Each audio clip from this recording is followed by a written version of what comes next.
जनपद ललितपुर प्राचीन व पौराणिक महत्व की संपदाओं से भरा पड़ा है। नारायण क्षेत्र में ग्राम पारोल के पास विंध्याचल पर्वत श्रृंखला के बीच स्थित तपोभूमि पांडव वन का महाभारत काल से गहरा नाता है। मान्यता है कि महाभारत काल में अज्ञातवास के दौरान पांचों पांडव अपनी पत्नी और मां के साथ पांडव वन में कुछ समय के लिए ठहरे थे, जहां 10,000 ऋषियों के साथ दुर्वासा ऋषि भी यहाँ पांडवों से मिले थे।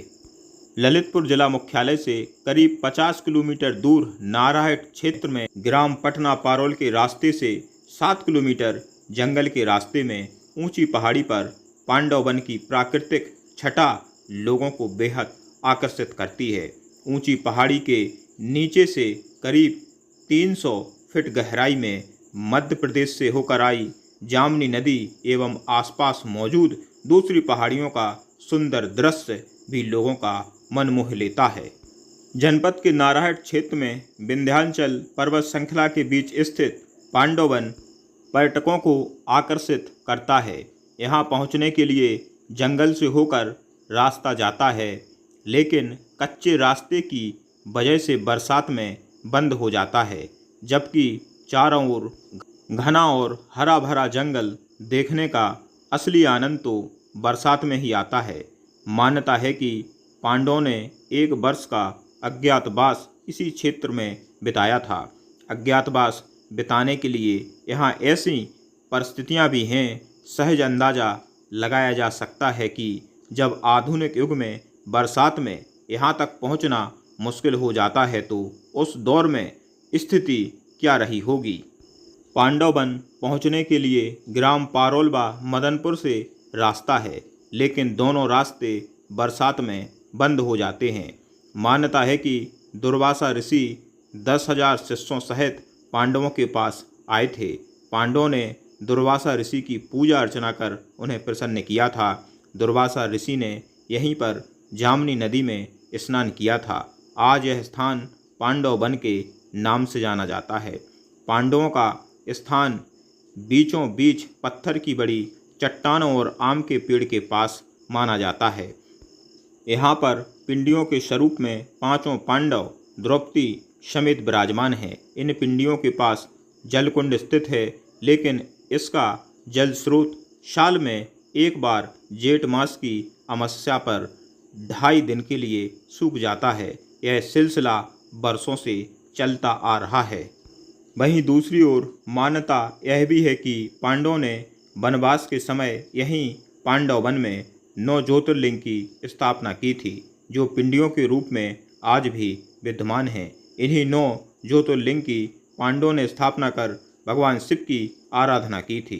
पर्वत श्रृंखला पर स्थित प्राचीन सूरजमुखी हनुमान जी मंदिर है, जिसकी काफ़ी मान्यता है। इस प्रतिमा में दर्शाया गया है कि हनुमान जी अहिरावण को अपने चरणों में रखे हुए हैं।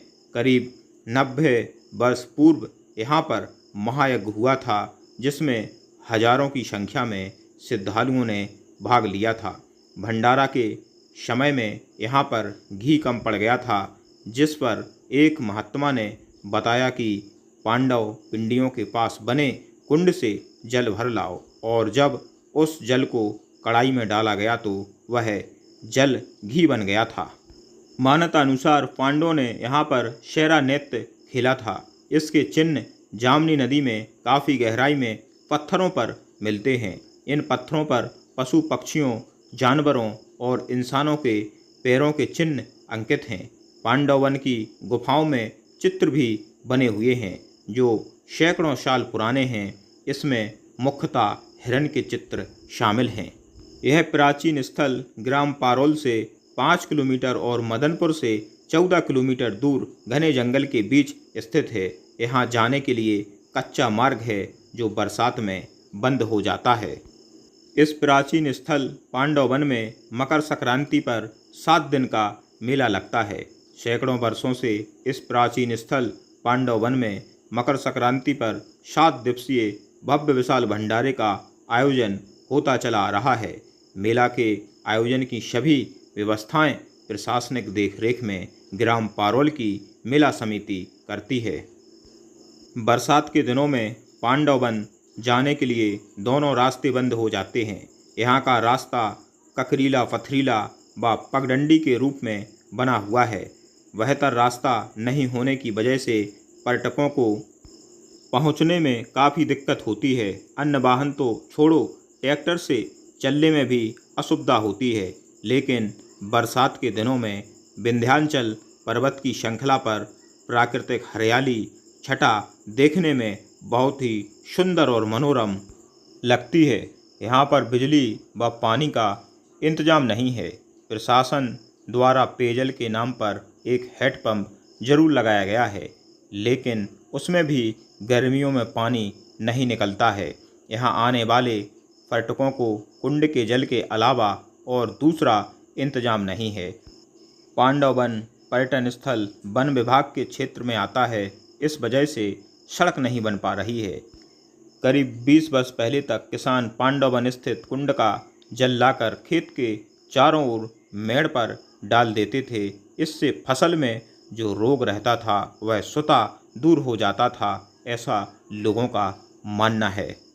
पांडव वन धाम उत्तर प्रदेश के जनपद ललितपुर के नारठ क्षेत्र में स्थित एक धार्मिक एवं प्राचीन स्थल है। पांडव वन की यह जगह बरसात और सर्दियों में किसी स्वर्ग से कम नहीं लगती। घना और हरा भरा जंगल पर्यटकों को अपनी ओर खींच लाता है। पांडव बनाकर आप झरने का भी आनंद ले सकते हो।